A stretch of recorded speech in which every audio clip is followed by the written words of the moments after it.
The elderly are some of the most vulnerable people in our society, but for some of us, they're not just the elderly, they're also loved ones. Dad had a sudden and very severe stroke.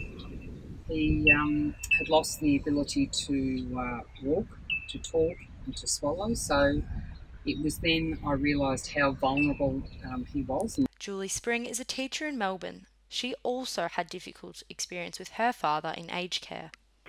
And my father, who, as a big, full-faced, person and really big man, he was gaunt. He had suddenly, in a period of, I don't know, maybe 10 days, just shrunk to a skull. And I was really shocked because he was so clearly in a really, really bad way.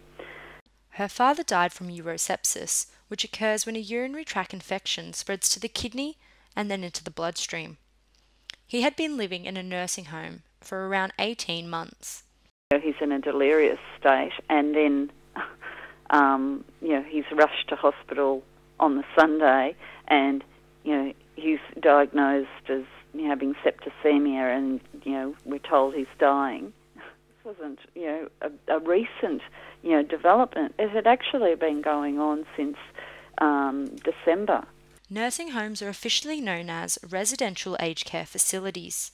They can be large for-profit homes, private one-off or family-run businesses, and even charitable church and not-for-profit homes.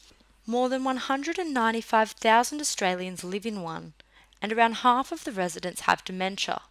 When families had 5 or 7 days to find an aged care home, that fear, that anguish, the stress that they're put under, would ask us as health professionals, which facility would you choose? And the main way that we would actually determine if a facility was good or not is if we didn't get any negative feedback from families that we'd sent there, then we just keep sending people there. And I just thought that system, we could definitely improve on that. Anyone that has worked in aged care knows the all too familiar horror stories from residential care and a general widespread reluctance to move into a nursing home. I've worked in aged care facilities and also in the hospital settings. Customer experience wasn't a priority in facilities. They just were so busy doing other things that the customer, the government was one of the biggest customers for operators. And a review into the national aged care quality regulatory processes was announced this year, following a scandal at multiple Oakden aged care mental health facilities in Adelaide. These scandals involved the death of a resident at the hands of another resident, allegations of restraint and abuse, neglect, and over-medication. We welcome the Minister's review over the events at Oakden. We are really concerned that the over 400 submissions to that review have not been published.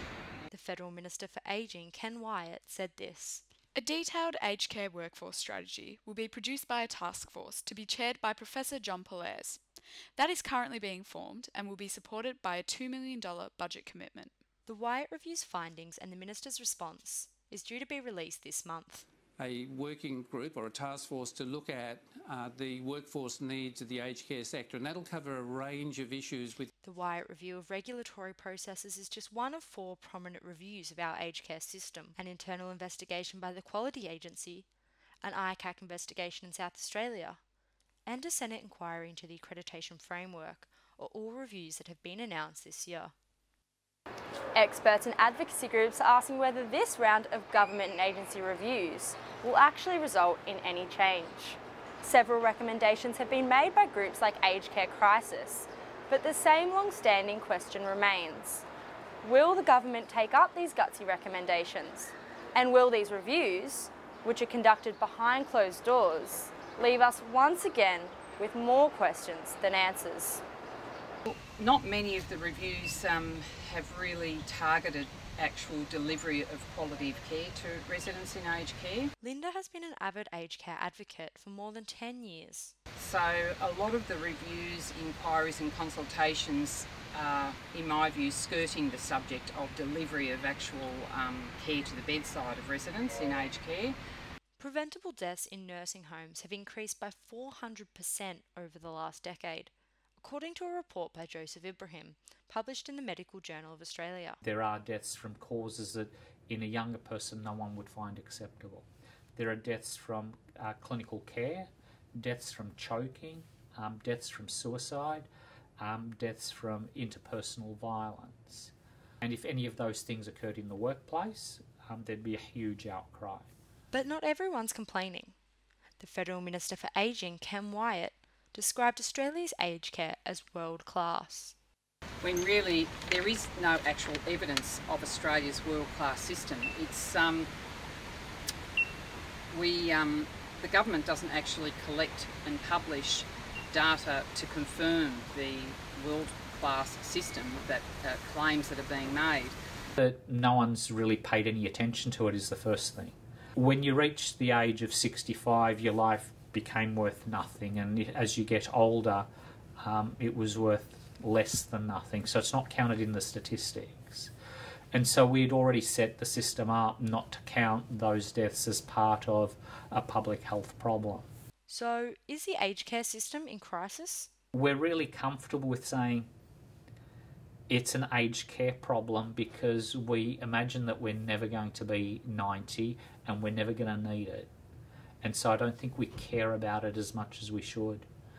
We believe there is, and we've documented what we believe are the systemic issues in the bulk of our submissions to various inquiries and reviews, and we are very concerned about the future of aged care. It's a systemic issue, and that because these facilities are all run around, profits, they have a skeleton staff who do have expertise. They have, one nurse to 90 people. I guess the best answer is there isn't a simple solution to a complicated problem. And I think my frustration is that we keep looking for a simple solution. Yeah, and the more staff, more money is a simple solution.